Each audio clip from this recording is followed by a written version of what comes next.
तर एक महत्त्वाची घडामोड आहे। निलेश चव्हाण पुणे पोलिसांसमोर सरेंडर होणार आहे अशी माहिती सूत्रांकडून मिळते। निलेश चव्हाण कालपासून फरार आहे। पोलिसांकडून शोध घेतला जातोय।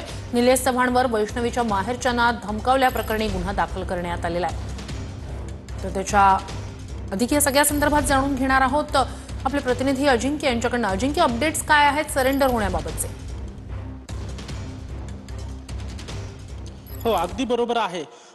वैष्णवी हगवणेचा मृत्यू झाल्यानंतर वैष्णवीचं 9 महिन्याचं जे बाळ आहे ते निलेश चव्हाणकडे होतं आणि हे बाळ जेव्हा कसपटे कुटुंबीय ताब्यात घेण्यासाठी गेले तेव्हा या निलेश चव्हाणने त्या कुटुंबियांना बंदुकीचा धाक दाखवला आणि या प्रकरणी त्याच्यावर पुण्यात गुन्हा दाखल आहे। आणि ज्यावेळी हा गुन्हा दाखल झाला त्याच्यानंतर तो फरारी असल्याची आपण बातमी पाहिली होती। खरं तर यावर मुख्यमंत्री असतील, उपमुख्यमंत्री अजित पवार असतील यांनी या निलेश चव्हाणवर कठोरात कठोर कारवाई करा असे आदेश दिले होते आणि त्यानंतर पुणे पोलिसांनी या घटनेचा तपास जो आहे तो वेगाने करायला सुरुवात केली। आज सकाळची आपल्याला माहिती समजते की या निलेश चव्हाणचे जे वडील आणि भाऊ आहेत यांना कर्वेनगर पोलीस स्थानकात जे आहे जी चौकी आहे त्या ठिकाणी तपासासाठी बोलवलेलं आहे। खरं तर या निलेश चव्हाणचा आणि हगवणे कुटुंबियांचा नेमका संबंध काय आहे, काही आर्थिक व्यवहार आहेत का, किंवा निलेश चव्हाणकडे ते बाळ कसं आलं आणि निलेश चव्हाणने ते बाळ कुणाला पुढे दिलं।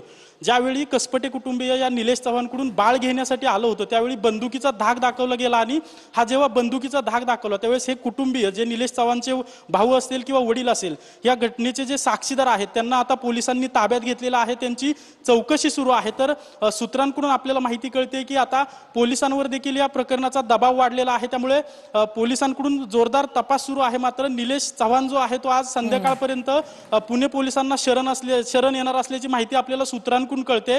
आता देखील आपण जर पाहिलं तर निलेश चव्हाणच्या वडिलांची आणि भावाची कसून चौकशी पोलिसांकडून चालू आहे। निलेश चव्हाणवर जे गुन्हा दाखल आहे ती बंदूक सापडलेली नाही। अजून देखील निलेश चव्हाणच्या ऑफिसवर आणि घरावर मध्यरात्री पोलिसांनी छापा देखील टाकलेला आहे। त्याचा लॅपटॉप जप्त केलेला आहे। मात्र गुन्ह्यात वापरलेली बंदूक पोलिसांना अजून सापडलेली नाही आणि निलेश चव्हाण जो आहे तो आज संध्याकाळपर्यंत नक्कीच अपडेट्स घेत राहणार आहोत। सुतास धन्यवाद तुम्ही दिलेल्या माहितीसाठी।